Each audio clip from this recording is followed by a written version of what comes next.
Hi guys, this is True here, bringing you episode 2 of Sega Saturday. This is Ghostbusters on the Sega Mega Drive, or Genesis if you live in North America. This is Ghostbusters, which came out in 1990. It's completely unrelated to any of the films or any other story as far as I'm concerned. He only plays 3 of the Ghostbusters as well, quite why Winston's not there. He always tends to get the short end of the stick in Ghostbusters, doesn't he?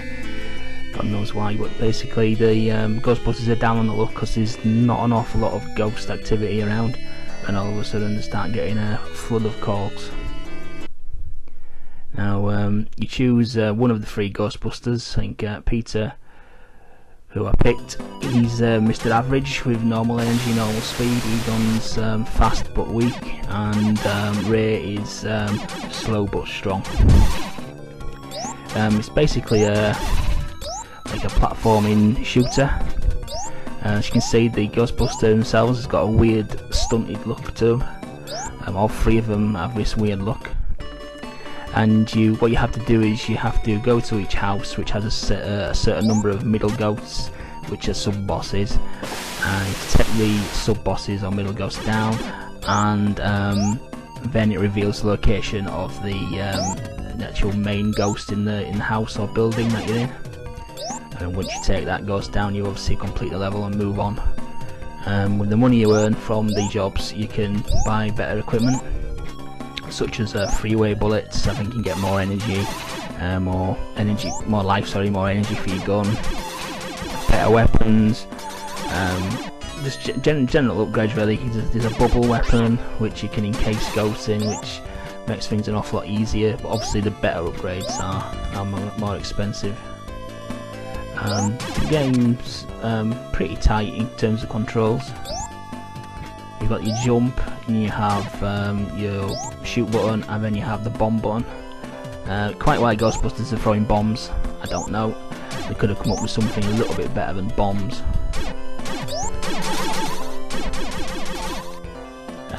Yeah. Stereotypical ghost there, white sheet. Very much enemies range from like bog standard ghosts to possessing everyday items, like you saw me shoot some cutlery in there. And the Slimer that you saw tends to drop power-ups, which either gives you more life or more energy. The doors generally lead to different sections of the house or building, and usually lead to mini-bosses. At the time this came out, this was really enjoyable, and Ghostbusters games tend to suffer an awful lot like superhero games or movie licenses, where they usually turn out not to be very good, and probably until the Ghostbusters game came out on the Xbox 360, the Wii and the PlayStation 3, this was probably the best Ghostbusters game that ever came out. It only came out on the Mega Drive as well. I don't think the SNES got a version at all. They may have different versions of different Ghostbuster universes, like Extreme Ghostbusters, but this is the only platform this game came out on. I think there's 5 levels to the entire game. Progress to bigger and bigger buildings where there's more sub ghosts or more middle ghosts, and then you finally enter the evil world, where you take down the final boss, which I believe is Janna, the god of darkness. The Ghostbusters most iconic foe appears as well in the game at some point. I can't remember if you actually fight him or not. I think you actually do as the final boss before you get to the evil world, which is the Marshmallow Man. And this is the first sub-boss. The trick to this guy is you've got to kill the guy coming out of the hat and dodge the top guy. The game's really unfair when it comes to these bosses, because the attack patterns are pretty random, and they do have a nasty habit of penning you against the walls, into corners, and there's nothing you can do about it. You just simply got to take the hits. If you jump, you can't just simply jump over them.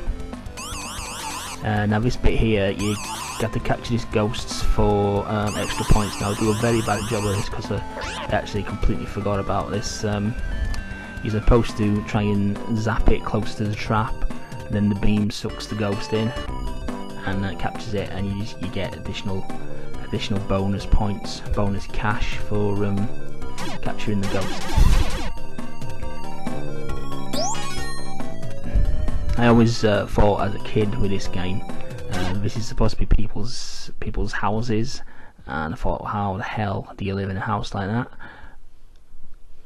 I mean, it's just platforms. And there we go. Here's the first main boss. You get a little bit of a chat from him there. This is like a plant boss, sheds his plant anyway. Fish, scales maybe. I don't know. He sheds them, and then he's got an annoying rolling attack, and you never know if it's going to jump or it's just going to roll on the ground. You don't know whether to jump or duck. And usually, by the time you realise it's too late and you take the hit. Also, the leaves or fins, depending if it is a plant or a fish or whatever, they're a pain in the backside to hit as well.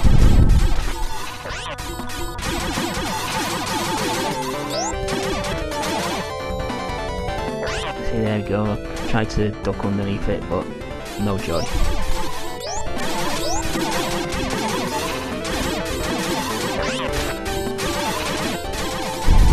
When you kill the boss, you will get a piece of tablet, and you have to make all the 4 pieces of the tablet, which opens the portal to the evil world.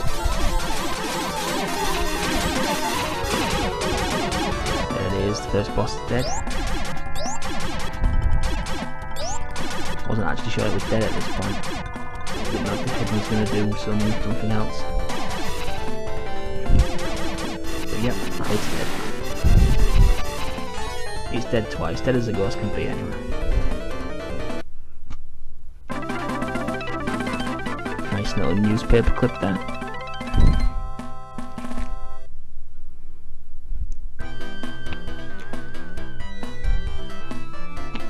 Get a big thank you from the tenant of the house and a bit of cash. Now this is the shop, which I'm going to go into here after doing a little bit of chat about the stone tablet.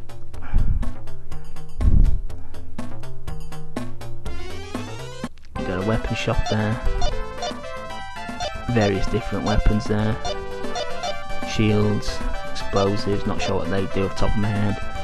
I think I buy the freeway, because freeways are generally good in most games. You get extra energy pack, there's a shield barrier, there's a bubble gun.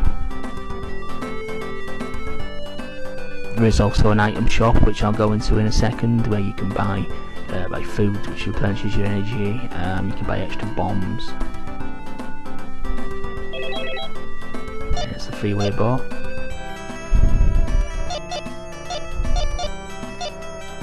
Can't really afford anything else in there. Yep, and here's the item shop. So yeah, it's food. Infrared scope. I think that lets you. I think that tells you where the middle ghosts are, in case you're having difficulty finding them.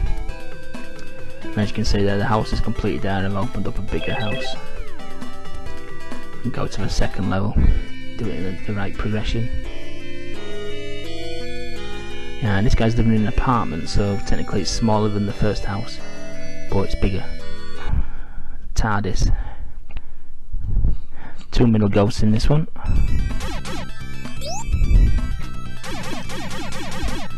It said that it was underwater, but again, it's another thing I never got as a kid. It says it's underwater, but it's an ice level.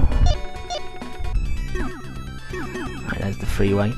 I think these additional weapons that you buy actually consume the energy bar that you see at the bottom, the orange energy bar, while your normal shots tend not to consume any energy at all.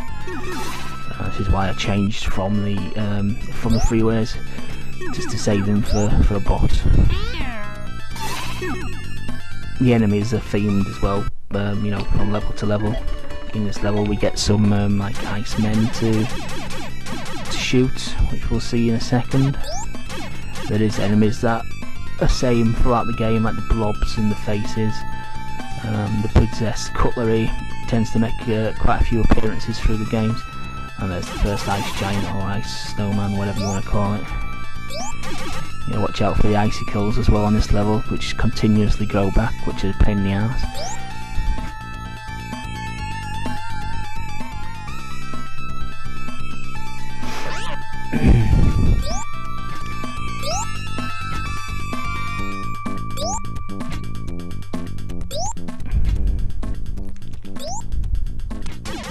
There you go, respawning ghosts. That's not good. We never like respawning stuff. It's cheap.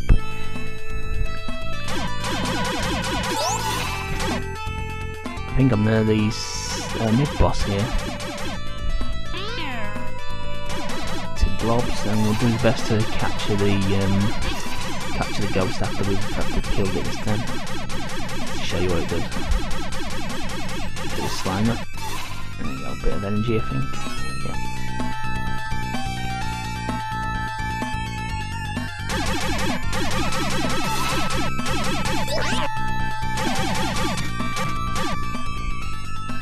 Yeah, here we go. Here's the mid boss. It's a giant ice monster. He does this weird grapple attack on the ceiling, and he does the jump. And he also does this funny lightning bolt attack, and it summons like a crystal growth from the floor which explodes. We'll probably do that in a second. And this boss is easier to dodge because he does signpost what he's doing. Oh no, there's the crystal now. Just generally blows up and gets in your way really.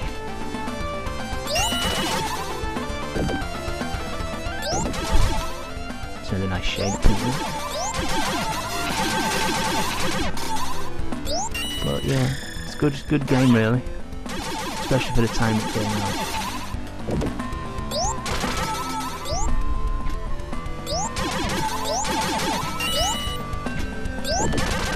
There we go, this is what I was talking about earlier on. I mean, what am I supposed to do there? No way past it, he just decides to walk towards you, and in those circumstances, you just gotta take the hit.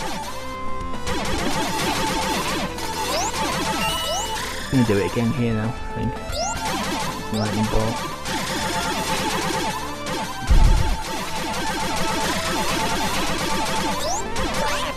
Yeah, it's pretty much jammed me in there, so I've got to take the hit just to get near it so it stops constantly spawning those. And then it screws me over once again by walking straight towards me. And I've got to take the hit again. This is a good thing when you die, you start exactly where you died. You've got something back, that would be most annoying. Now let's see if we can capture this guy now. Yeah, you stand there to the trap like that, zap him, and you take him down, but no, just do that time. Try it again, and there we go. Get a nice little picture there, and you get a bit of extra bonus cash at the end.